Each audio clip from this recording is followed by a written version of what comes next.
로마서 12장 14절에서 21절 말씀입니다. 로마서 12장 14절에서 21절 말씀입니다. 주님의 귀한 말씀 우리 한 절씩 교독하겠습니다.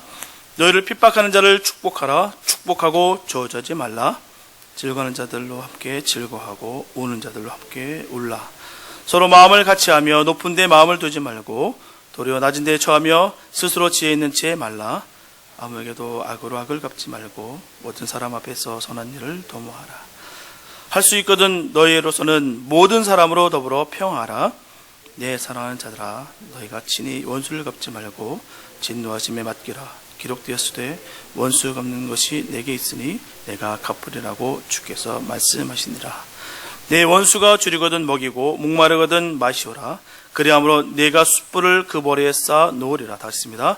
악에게 지지 말고 선으로 악을 이기라. 아멘. 벌써 로마서를 지금 26번째 계속 지나가고 있습니다. 할 때마다 정말 하나님의 은혜가 너무 큽니다. 우리는 항상 여러 관계 속에서 세상을 살아갑니다. 어느 누구도 관계에서 벗어난 사람은 없어요. 좋은 사람들을 만나고요, 또 나쁜 사람들, 힘든 사람, 어려운 사람들 만나게 되어 있습니다. 좋은 사람들과 관계를 맺는 것은 별로 어렵지 않습니다. 왜요?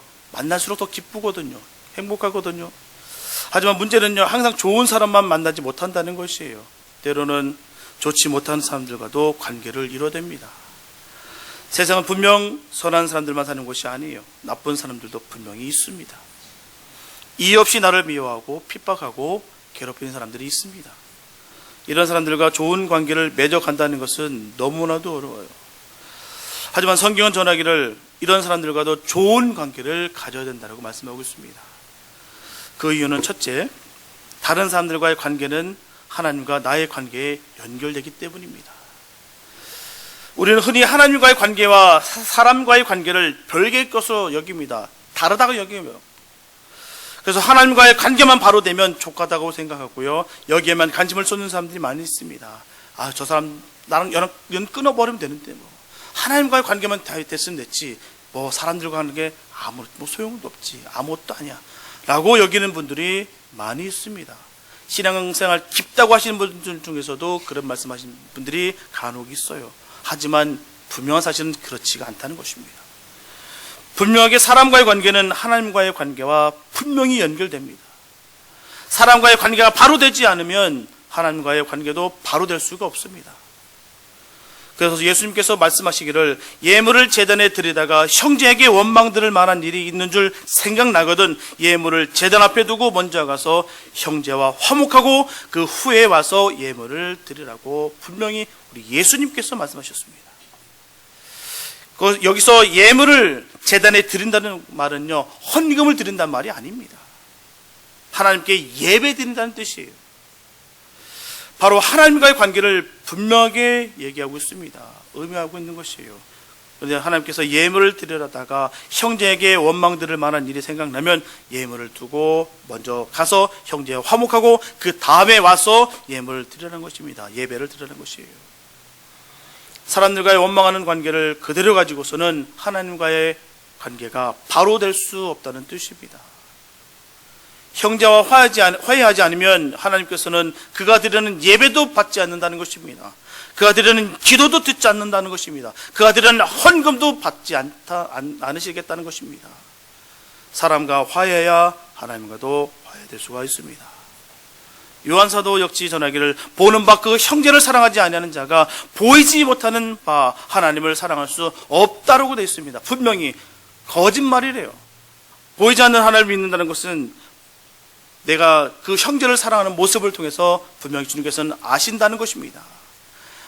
보이는 형제도 사랑치 않으면서 하나님을 사랑한다는 것이 거짓말하는 자라고 분명히 성경에 기록되어 있어요. 우리 스스로 거짓말하는 자가 되지 않기를 원합니다. 내가 하나님을 사랑한다고 얘기지만 그 마음속에 미움이 가득 차 있다든지 그 안에 거짓이 있다든지 이러면 결코 그 온전한 순결한 예배를 드리고 있는 것이 아닙니다. 이처럼 이웃과의 관계는 하나님과의 관계와 직결되어 있다는 것이에요. 사람과 불화하게 된다면 하나님과도 불화하게 되는 것이에요. 틀림없는 사실입니다. 세상에서 순 욕먹고 세상 범죄하면서 하나님 앞에서 거룩을 지키는 그 모습 하나님께서는 다 아십니다. 우리가 항상 우리에게 주님께서 말씀하시는 말씀이 그 말 아니겠습니까? 중심을 본다. 너의 피부까지도 내가 다 꿰뚫어 보고 있다라고 얘기하지 않습니까? 틀림없는 사실이에요. 우리가 쉽게 내 스스로 우리가 자꾸 합리화시키다 보니까 하나님의 그 본질과 하나님을 바라보는 시선이 우리가 무뎌지고 있다는 사실입니다. 어메하신 하나님께서 우리를 쳐다보고 계시고요. 우리와 함께 하십니다. 우리가 정결하게 우리가 바뀌어들 줄 믿습니다. 둘째, 다른 사람과 불화할 때 그것이 내게 손해를 끼치기 때문이에요. 이게 가장 큽니다. 남을 미워하면 내가 손해봅니다. 내가 괴롭고 내가 고통스럽습니다. 많은 사람들이 극한 스트레스로 인해서 병원 가도요, 원인을 알 수 없어요. 고통 중에 있는데도 불구하고 이게 원인을 모릅니다. 원인을 모르니까 치료할 수가 없어요. 제가 아시는 분 중에 그런 분이 있으십니다. 한국의 세브란스 병원의 그 통증 클리닉 제가 연결시켜 드렸거든요. 아시는 분이 거기서 과장님이신데, 요즘 한국에서도 이 원인을 모르는 이 병 때문에, 아픔 때문에, 통증 때문에 많이들 아파하세요. 그래서 거기서 하는 일이 뭐냐면 그냥 진통제 놓는 거예요. 그 사람에 맞게끔. 아프니까요. 이분을 부탁드려서 치료하는데 원인이 없는 겁니다. 원인이 없는데 되게 아파요. 항상 통증이 시달립니다. 그래서 그 의사 선생님이 하시는 말씀이 그겁니다. 예민하기 때문에 아프고 아프기 때문에 예민할 수 있다. 무슨 말인지 모르겠어요. 무슨 말인지 모르겠지만 그렇게 얘기를 해요. 결국은요, 자기 자신이 자기를 죽이고 있다는 것입니다. 문제는요. 이게 미움은 자기를 병들게 합니다. 심령이 병들게 되고 있고요, 육신마저도 병들게 되어 있습니다. 미움이 있으면 은혜도 되지 않아요. 은혜가 되지 않는데 그 안에 심령의 기쁨이 어디에 있겠습니까? 결국은 자신을 망하게 하는 것입니다. 그러므로 우리는 좋지 못한 이웃과도 어떻게 하든지 간에 선한 관계로 만들어냅니다. 이거는요, 남을 위해서 그런 것이 아니라 나를 위해서, 나를 지키기 위해서 하는 것입니다. 치명적이거든요. 오늘 본문은 바로 이러지 못한 관계를 주님의 은혜로 선한 관계로 변화시키는 그 비결을 전하고 있습니다. 그래서 핵심 구절이 바로 악에게 지지 말고 선으로 악을 이기라 했습니다. 선으로 악을 이기라. 세상에는 많은 사람들이 선을 악으로 갚습니다. 바로 은혜를 원수로 갚는 사람들이에요. 나쁜 사람들입니다. 그리고 또한 선은 선으로 갚고 악을 악으로 갚는 사람들도 있습니다. 이것은 세상 사람이 사는 보편적 원리예요. 대부분의 사람들이 그렇게 살아갑니다. 그러나 악을 선으로 갚는 길이 있습니다. 이것이 참 성도의 길이요, 참 성도의 원리입니다. 악을 선으로 갚는 것. 저 여러분들은 상대방이 선하면 나도 선하게 대하고, 상대방이 악하면 나도 악하고, 맞으면 두 대 때리고, 미우면 받으면 나도 미워하고, 이렇게 살아서는 안 됩니다. 이것은 결코 참된 성도의 모습이 아니에요. 분명하게 악을 선으로 갚을 때 비로소 참 성도가 됩니다. 진정으로 악을 이기는 승리의 삶이 여기다 있어요. 오늘 본문 말씀을 중심으로 사랑의 본질과 참 성도가 해야 될 일들을 나누면서 성숙한 성도의 삶을 살기로 작정하는 복된 시간들이 되었으면 좋겠습니다. 첫째, 바른 성도의 마음은 축복을 전합니다. 본문 14절에 사도 바울은 너희를 핍박하는 자를 축복하라. 축복하고 저주하지 말라. 명확하게 말씀하고 있어요. 문제는 이 말씀대로 살기가 너무나도 어렵다는 것입니다. 일반적으로 대부분의 사람들은 축복보다는요, 저주를 하는 것이 현실입니다. 그러므로 핍박받을 때 축복을 하는 것은 도저히 인간의 힘으로는 안 됩니다. 불가능한 일이에요. 할 수가 없습니다. 그렇기 때문에 예수님께서도 마태복음 19장 26절에서 분명히 전하시기를, 예수께서 저희를 보시며 가라사대 사람으로는 할 수 없을 때 하나님으로서는 다 할 수 있느니라. 분명하게 인간은 한계가 있고요, 부족합니다. 아무리 성인군자 같지만요, 그 안에 삶을 보면 다 허물이 많아요. 부족합니다. 완벽한 사람은 이 세상 어디에도 없습니다. 그러나 그럴 때 주님께서 함께 하시면 우리는 다 할 수가 있다는 것입니다. 오늘 본문에서 전합니다. 너희를 핍박하는 자를 축복하라는 말씀은요, 마태복음 5장에서 전하고 있는 주님의 교훈과 일치되고 있어요. 여기서 주님은 핍박한 자를 위해서 기도하라고 분명히 가르치고 계십니다. 마태복음 5장 44절에 보면 나는 너에게 이르노니 너의 원수를 사랑하며 너희를 핍박한 자를 위하여 기도하라. 이처럼 기도는 원수가 용서받기를 기원하는 마음으로, 또한 원수가 하는 모든 일이 잘 되기를 바라는 마음으로 드리는 것입니다. 이게 참다운 주님께서 원하시는 기도예요. 결코 보복을 위해서 하는 기도가 아닙니다. 그것은 성숙한 성도가 태도도 아니에요. 맞는 것이 아닙니다. 우리가 보복은요, 조폭들이 하는 것이에요. 사단의 모습입니다. 굉장히 사탄적인 거예요. 진정한 성숙한 성도는 모든 아픔을 감수하고도요, 이웃이 잘 되기를 주님 안에서 참된 삶을 살기를 빌 수 있는 그런 넉넉한 하나님의 마음을 가져야 될 줄 믿습니다. 이게 성도의 마음이에요. 요셉의 삶을 보면 오늘 본문의 말씀의 삶과 너무나도 유사합니다. 창세기 45장 4절에서 8절 말씀 보게 되면요, 요셉이 형들에게 이르되 내게로 가까이 오소서. 그들이 가까이 가니 가로되 나는 당신들의 아우 요셉이니 당신들이 애굽의 판자라. 당신들이 나를 이곳에 팔았으므로 근심하지 마소서. 한탄하지 마소서. 하나님이 생명을 구원하시려고 나를 당신들 앞서 보내셨나이다. 이 땅에 2년 동안 흉년이 들었으나 아직 5년은 기경도 못하고 추수도 못할지라. 하나님의 큰 구원으로 당신들의 생명을 보존하고 당신들의 후손을 세상에 두시라고 나를 당신들 앞서 보내셨나니 그런즉 나를 이리로 보낸 자는 당신들이 아니요 하나님이시라. 하나님이 나로 바로의 아비를 삼으시며 그 온 집의 주를 삼으시며 애굽 온 땅의 치리자를 삼으셨나이다. 이렇게 형들에게 미움을 받고 핍박을 받았던 요셉, 그였지만 그는 형들의 핍박을 하나님의 섭리로 해석했습니다. 하나님께서 보내셨대요. 이 모든 악조건들이 그가 갖고 있었던 모든 아픔과 슬픔, 모든 환경들이 다 주님께서 이끄셨대요. 그로 인해서 또 청기가 살아났고 지혜가 생겼으며 그 안에서 단단하게 세워졌다는 것입니다. 그러면 형들을 진심으로 용서할 수가 있었습니다. 그는 형들을 전혀 미워할 이유조차 갖고 있지 않았어요. 오히려 자기를 핍박했던 형들을 간곡한 말로 위로하면서 형들과 그 자손들의 생활까지도 다 책임을 지겠대요. 이것이 바로 성도의 마음입니다. 그렇기 때문에 참 성도는 마음가짐을 바로 해야 되고요, 언제든 예수님을 마음의 중심에 둠으로 말미암아 주님이 지배하시기를 바라는 것입니다. 온전히 우리 자리를 주님께 다 내어 맡겨드리고요, 우리는 철저하게 주님께 지배당한 삶을 살아야 되는 것이에요. 그래서 늘 우리의 생각대로 뜻대로가 아니라 주님의 뜻대로 살아야 될 줄 믿습니다. 본문 15절에 보면 즐거워하는 자들로 함께 즐거워하고 우는 자들로 함께 울라고 합니다. 이런 마음이 바로 예수님께서 지배하시고 있다는 명확한 증거가 됩니다. 분명 감정은 내 마음대로 할 수 있는 것이 아니에요. 내 마음대로 감정을 움직일 수만 있다면 얼마나 좋겠습니까? 그렇지 않아요. 오직 주님께서 감정을 지배하시지 않는다면 결코 선한 것이 우리에게는 나올 수가 없습니다. 마태복음 11장 17절에서 예수님께서는 이 시대를 비유하시기를요, 우리가 너희를 향하여 피리를 불어도 너희가 춤추지 않고 우리가 애곡하여도 너희가 가슴을 치지 아니하였다 함과 같도다라고 하셨어요. 철저하게 사악한 인간의 본성을 적나라하게 말씀한 것입니다. 당시 유대인들은요, 마태복음 11장 18절과 19절의 내용의 말씀을 보게 되면 세례요한의 그 금욕생을 보고요 귀신 들렸다고 말합니다.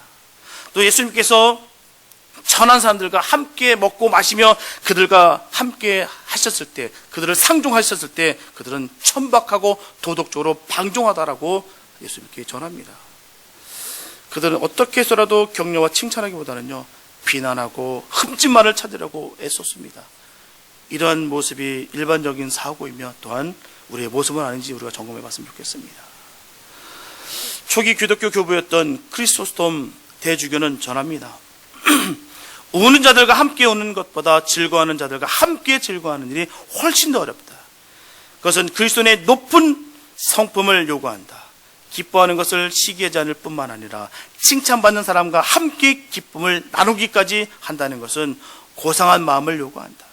타인의 성공을 축하한다는 것은 그의 슬픔을 동정하는 것보다 훨씬 더 어렵다. 특히 그의 성공이 우리의 실패와 관련이 있을 경우는 더 그렇다. 타인의 성공을 우리 자신의 것 같이 즐거워할 수 있을 때는 오직 자아를 죽였을 때만 가능하다. 이처럼 우리를 주님의 십자가 못 박기를 원하신다는 것입니다. 주님께 십자가 못을 박지 않는다면 절대 되지 않아요. 우리가 슬퍼하는 것, 같이 슬퍼하는 건 할 수 있습니다. 그건 할 수 있는데요, 그가 기뻐할 때 내가 즐거워할 수 있다는 거 어렵습니다. 해보셨습니까? 내가 정말 힘든데, 내가 정말 고통 속에 있는데 그가 잘됨을 보고 같이 즐거워하신 적 있으십니까? 그게 안 그래요. 힘듭니다. 저 보면 이게 사역자 길인지도 몰라요. 예전에 한번 그런 적 힘들 때 있었거든요. 우리 아이를 통해서. 이게 쑥쑥 들어와요. 슬픔이 확확 들어옵니다. 막 즐겁다, 막 신나게 있다가도 쑥 들어오면요, 기분이 확 잡쳐버려요. 힘듦이 확 옵니다. 근데 같은 임신했을 때, 같은 아이를 낳고 같은 나이 드는데 그 애들은 승승장구하는 거예요. 막 뛰어다니고 말도 잘하고 하는데 우리 아이는 하나도 못해요. 근데 앞에서 걔를 사랑해주고 끊어하는데 아이고 힘들더라고요. 정말 힘들더라고요. 안 돼요. 내 의지대로 하는 게 안 되더라고요. 근데 주님이 만나주셨어요. 그날 밤에 저한테 얘기하시더라고요. 마음속에 탁 음성을 주시는데 그게 네 거냐 내 거지. 그게 네 아들이냐 내 아들이지. 그 임재 가운데 제가 완전히 녹아버렸습니다. 그게 아니면 안 됩니다. 제가 경험해봐서 알아요. 체험해봐서 압니다. 그거는 아는 사람만 압니다. 우리가 근데 성경은 그렇게 말씀하시는 거예요. 즐거워하는 자들과 함께 즐거워하라는 얘기예요. 이거는요, 내심으로 할 수 없습니다. 주님이 주신 은혜로 할 수 있는 것이에요. 그 은혜가 넘치길 원합니다. 이게 바로 부활신앙인 거예요. 주님과 함께 죽고 부활의 능력으로 함께 부활하시기 바랍니다. 나는 망해도 하나님께서는 승리하셨기 때문에 난 괜찮다. 이게 바로 부활신앙입니다. 그 가운데 원망하고 그 가운데 미움이 쌓이고 그 가운데 증오가 쌓이는 것이 성령의 역사가 아니라 그 가운데도 불구하고 내가 사랑할 수 있는 마음이 샘솟고 그 가운데서도 내가 하나님 가운데 은혜가 임한 것이 바로 하나님의 역사십니다. 그 은혜가 넘치길 원합니다. 예수님께서 자기를 낮추시고요, 육신을 입고 사람이 되신 것을 생각하면서 그분의 본받을 원합니다. 나만을 위한 이기적인 감정을 우리가 극복해야 될 줄 믿습니다. 내가 잘 돼야지 먼저. 이런 마음들 다 내려놓으시고요, 저 사람이 잘 됐기 때문에 나도 기뻐할 수 있는 그 마음 갖기를 원합니다. 내가 먼저 내 입에 맛있는 거 먼저 들어간 다음에 남 주는 그 마음 말고요, 먼저 남의 입에 좋은 것 먼저 먹이고 내 입에 들어가는 그런 아름다운 마음이 있기를 원합니다. 입에 있는 것도 뺏는 그런 거친 마음 다 버리시기 바랍니다. 그거는 결코 하나님이 주신 마음이 아니세요. 그러니까 주님을 위해 늘 사랑하며 또 실천하며 살기를 원합니다. 본문 18절에 보면 할 수 있거든 너희로서는 모든 사람으로 더불어 평화하라고 말씀하겠습니다. 성도에게서 평화는 하나님의 축복이에요. 성경은 모든 평화가 하나님께로부터 오고요, 하나님의 임재가 곧 평화의 실현임을 증거하고 있습니다. 그러므로 하나님을 신뢰하며 구원을 바라는 자들에게는 평화가 주어지게 됐어요.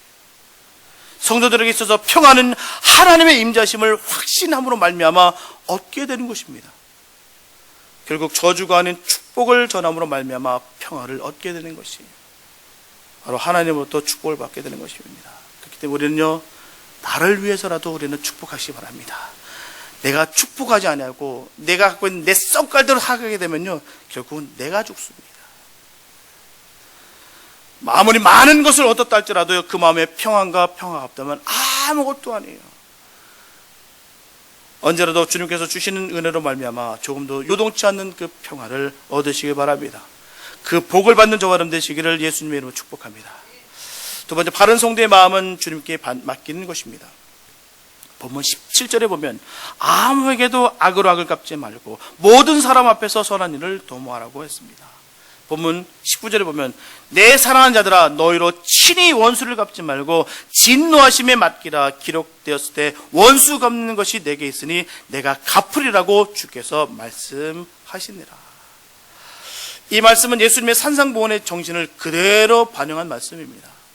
같은 교훈이 사도바울의 서신에 곳곳에 나타나고 있어요. 세살로전서 5장 15절 말씀 보면 삼가 누가 누구에든지 악으로 악을 갚지 말게 하고 오직 피차 대하든지 모든 사람을 대하든지 항상 선을 좇으라. 고린도전서 13장 5절에도 보면요, 물에 행치 아니하며 자기의 유익을 구치 아니하며 성내지 아니하며 악한 것을 생각지 아니하며. 고린도후서 8장 21절에도 보면 이는 우리가 주 앞에서만 아니라 사람 앞에서도 선한 일에 조심하려 함이라.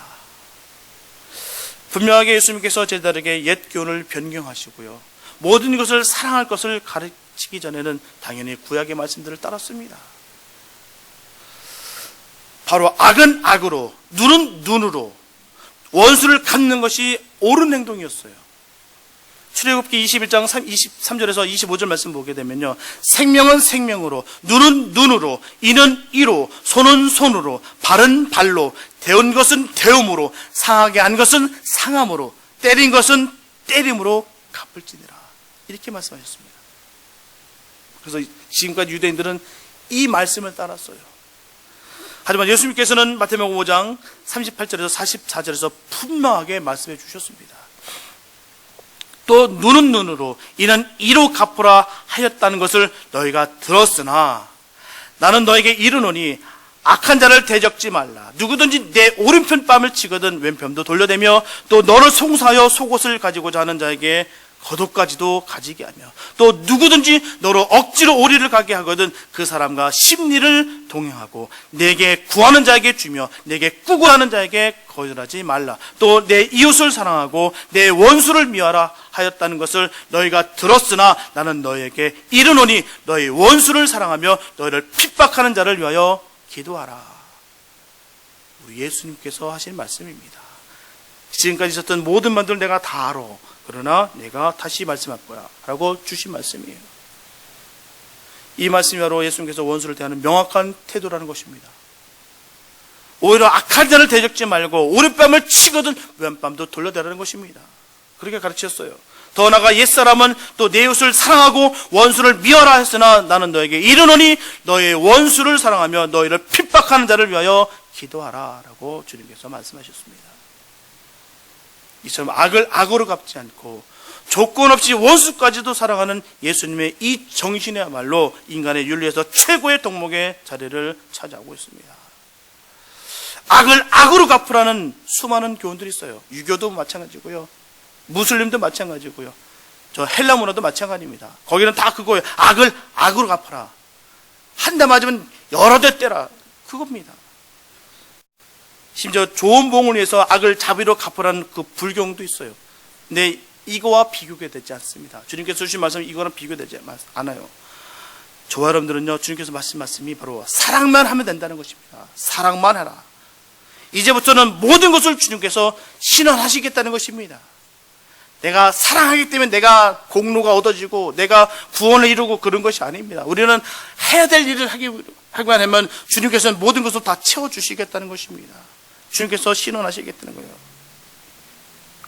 신명기 32장 35절 말씀 보면요, 복수는 내 것이라. 그들의 실족할 그때 갚으리로다. 그들의 환난의 날이 가까우니 당할 그 일이 속히 임하리로다 라고 말씀하십니다. 또한 히브리서 10장 30절에서도 하나님께서는 전합니다. 원수 갚는 것이 내게 있으니 내가 갚으리라. 이렇게 우리가 할 일이 따로 있고요, 주님께서 하실 일이 따로 있다는 것입니다. 분명하게 원수 갚는 일은 동서를 막론하고요, 너무나 중요한 미덕으로 여겨왔습니다. 부모에 대한 원수나 형제에 대한 복수는 사회적으로 보편적 이해되어 온 것입니다. 남자들 보면 그 무협 영화도 되게 좋아하지 않습니까? 꼭 나오는 멘트가 그거예요.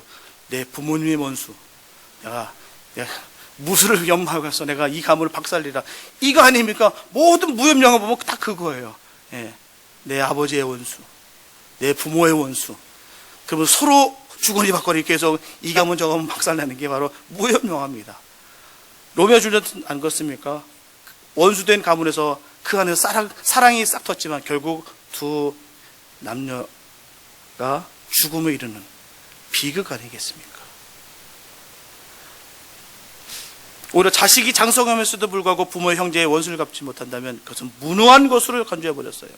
당연히 원수를 갚은 능력이 있는데도 불구하고 갚지 못하고 있는 것이 어리석은 것이라 생각했습니다. 그래서 살인까지도 당연한 일로 받아들여졌어요. 하지만 요즘은 법률을 통해서 국가가 그 일을 대신하고 있고요. 개인이 사사로운 감정을 앞서서 복수하게 된다면 법률에 대해서 처벌받습니다. 우리가 기억해야 될 것은요, 진정한 복수는 바로 하나님이십니다. 하나님께서 복수해 주시는 것이에요. 성경은 모든 것을 알고 계시는 그 하나님께서 반드시 복수하시겠다라고 말씀하셨습니다. 그러면 복수는 하나님께 맡기고요, 사람은 평화와 선의를 추구할 줄 믿습니다. 사랑만 하면 됩니다. 하나님께 우리의 원수 갚을 맡김으로 말미암아 우리의 남을 미워함으로 오는 그런 내적 갈등들, 아픔들, 고통들 다 버리시고요, 또 내 손에 피 묻힘이 없는 그런 깨끗함이 우리에게 있어야 될 줄 믿습니다. 그러므로 신원하시는 주님께 맡기기만 하면 되는 것이에요. 잠언서 25장 21절에서 22절 말씀 보게 되면 내 원수가 배고파하거든 식물을 먹이고 목말라 하거든 물을 마시오라. 그리하는 것은 그것은 핀 숯으로 그의 머리에 놓는 것과 일반이요 여호와께서는 내게 상을 주시리라. 본문 20절 말씀이 이 말씀을 인용한 것이에요. 결국 이 말씀은 복수심을 친절과 사랑으로 이기는 말씀이지 결코 원수에게 고통을 주기 위해서 위선적 사랑을 하라는 것이 아닙니다. 만일 원수에게 먹을 것을 주고 마실 것을 주는 그 동기가 원수에게 고통을 주기 위한 것이라면 그 사랑이야말로 가장 가증한 위선일 것입니다. 원수를 사랑하고 진실로 대함으로 말미암아 원수에게 자책과 자귀를 일으키고 그 마음에 번민을 가져서 결국 회개케 하라는 것입니다. 회개해야 구원받기 때문이에요. 믿는 우리도 마찬가지입니다. 회개가 없는 믿음은 그 믿음이 없는 구원은 없습니다. 이것은 원수 관계를 근본적으로 해소시키는 아주 좋은 방법이에요. 하나님께서 우리에게 주신 방법입니다. 아무리 완악한 사람일지라도 악을 선으로 갚는 사람에게 악으로 되갚음을 받을 일이 없습니다. 만약에 그런 일이 있다면 하나님께서 다 막아주십니다. 예수님께서는 결국 모든 문제를 근원적으로 해결할 수 있는 방법을 가르쳐 주셨어요. 그리고 그 방법을 주님께서 몸소 실천하셨습니다. 그러므로 이제는 우리가 세상을 향한 평화의 사도가 되어서 우리가 가는 곳마다 모든 원수의 관계가 갈등이 해소될 줄 믿습니다. 세 번째, 바른 성도의 마음은 끝까지 견디는 것이에요. 본문 21절에 보면 악에게 지지 말고 선으로 악을 이기라고 말씀하고 있습니다. 분명히 하나님께서 원수를 갚아주신다고 하셨어요. 이렇게 하나님께 맡기는 것은 우리가 약하기 때문 아니에요. 우리가 원수가 줄일 때 먹이고 목마를 때 마신다고 해서 우리가 원수에게 지는 것이 아닙니다. 이것이 진정한 승리의 삶이기 때문에 그렇게 하라는 것이에요. 저와 여러분들은 속상하고 어려운 일을 당할 때마다 예수님을 바라보시기 바랍니다. 십자가에 달린 예수 그리스도를 바라보시기 바랍니다. 이 세상에 어느 누구보다도 예수님보다 더 억울한 일을 당하신 분은 없습니다. 예수님께서 이 모든 것을 다 감당하셨습니다. 분명히 예수님보다도 더 속상한 일을 당하신 분은 없습니다. 예수님은 하나님의 아들이세요. 하나님이 되십니다. 하나님께서 이 모든 것을 죄가 전혀 없으신 그분이 감당하셨다는 것이에요. 그 주님 앞에 어느 누가 자랑할 것이 있겠습니까?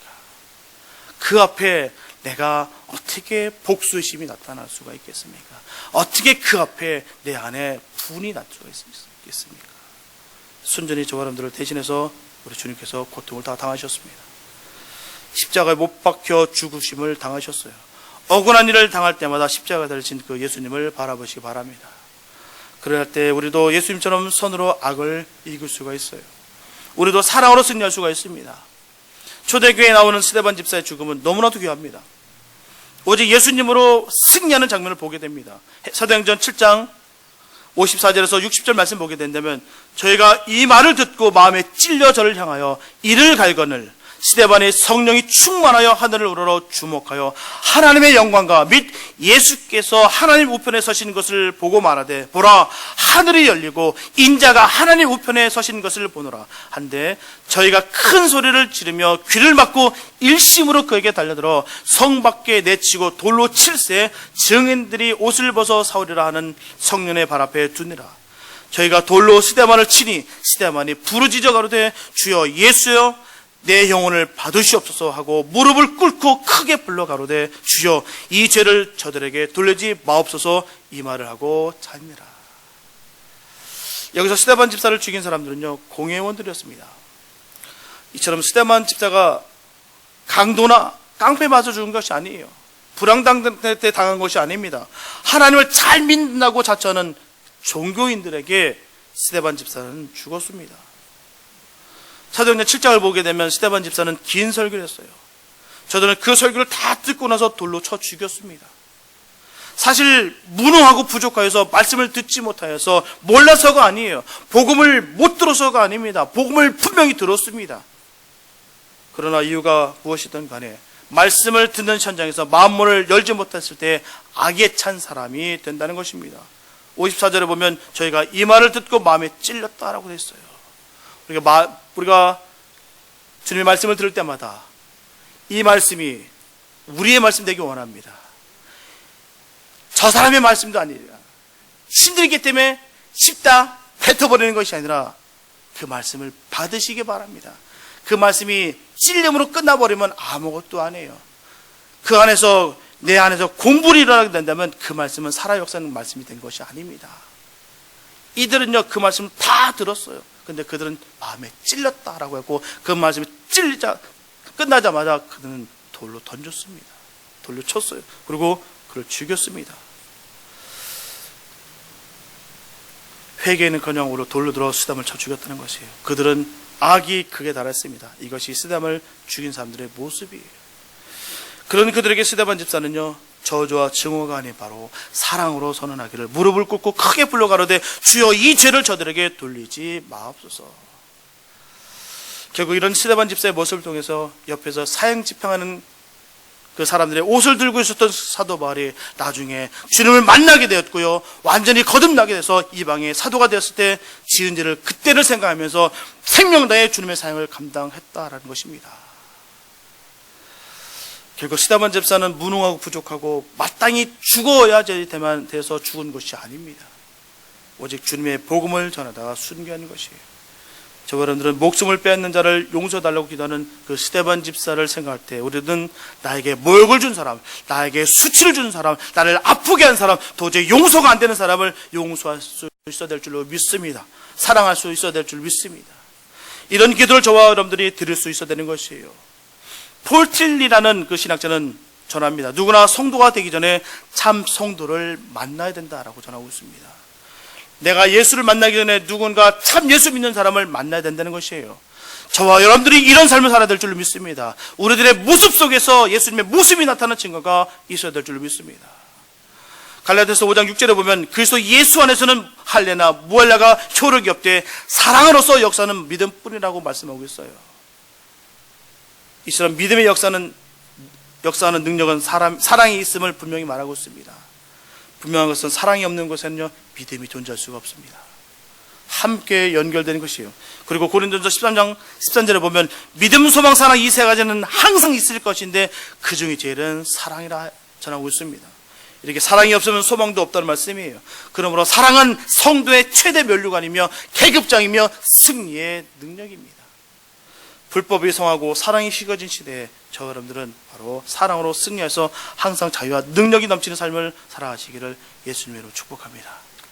사랑하는 여러분, 저와 여러분들 중에 도저히 용서가 되지 않는 원수가 있습니까? 그러나 원수 갚는 일을 하나님께 맡기시 바랍니다.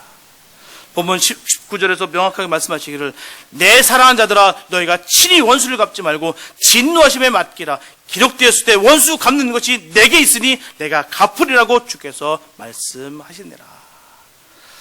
이게 우리 대신 하나님께서 복수하시겠다는 것입니다. 그래서 저와 여러분들은 복수할 일이 있다면 온전하게 하나님께 맡기시기 바랍니다. 오히려 선으로 악을 이기시기 바랍니다. 원수를 말로써 열심히 축복하고 원수의 어려움에 동고동록하며 원수에게 사랑으로 선을 베품으로 말미암아 선으로 악을 이기시기 바랍니다. 분명한 사실은 결코 이 일이 말처럼 쉽지 않습니다. 만만치 않아요. 저 역시 솔직히 말씀드리면 어렵습니다. 눈에 보이는 원수를 보고요 마음이 떨리지 않는 사람은 없습니다. 나를 아프게 하는 원수를 보고 선뜻 손을 내밀어서 악수를 청하기는 정말 결단코 쉽지가 않습니다. 매처한 원수를 사랑으로 돕는다는 것은 그렇게 말처럼 쉬운 것이 아니에요.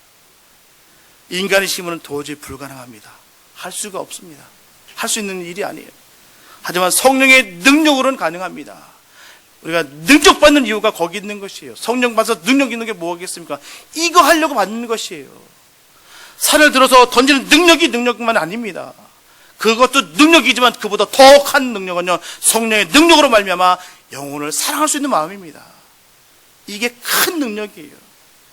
이게 사라져버리면 아무것도 아닙니다. 돌처럼 딱딱하게 굳어져 버려요. 갖고 있었던 믿음도 다 날아가 버립니다. 그래서 산을 옮길 길마다 믿음이 있을지라도 사랑이 없으면 아무 의미가 없다고 하신 말씀이 거기 있다는 것입니다. 능력 받으시기 바랍니다. 능력 받으셔서 온전히 그 사랑을 전하시기 바랍니다. 초대교회 성도들은 자기들을 사자굴에 던져서 사자밥에 만들겠던 그들을, 또 불에 타워 죽이는 원수 같은 그들을 저주하지 않았습니다. 그들을 축복했어요. 그들이 이렇게 할 수 있던 것은 그들이 성령으로 충만했기 때문입니다.